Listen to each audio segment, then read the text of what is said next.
The Philippine Amusement and Gaming Corporation is committing to act on President Bongbong Marcos's directive banning Philippine offshore gaming operators in the country, which will displace an estimated 42,000 Filipino workers.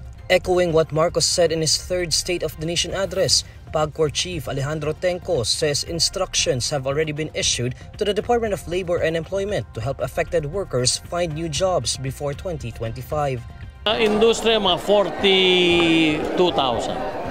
Pero sa mga Pilipino, yung gano'ng karami? Hindi, yun ang Pilipino. Yun ang Pilipino.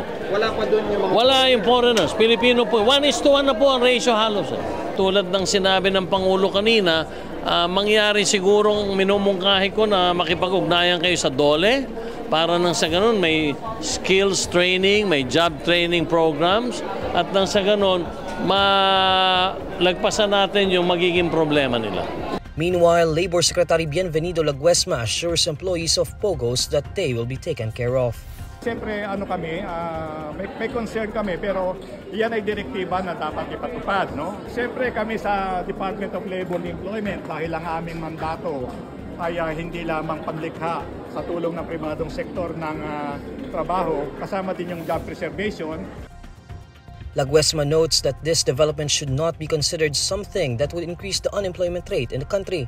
Dahil nandiyan na yung direktiba, binigyan naman ng transition na period, gagawin po ng DOLE yung kanilang pag-implementa, pagbabalangkas kung paano natin pagagaanin at hindi mahirapan yung mga maapektuhan ng mga manggagawa. Huwag naman siguro nating isipin na madadagdagan na naman ang unemployment.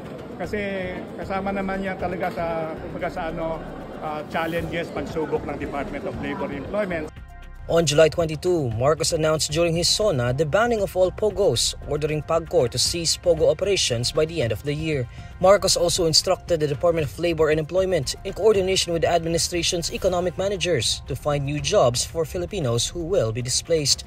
Both the Senate and the House have been investigating the reported illegal activities by POGOs, including torture and human trafficking.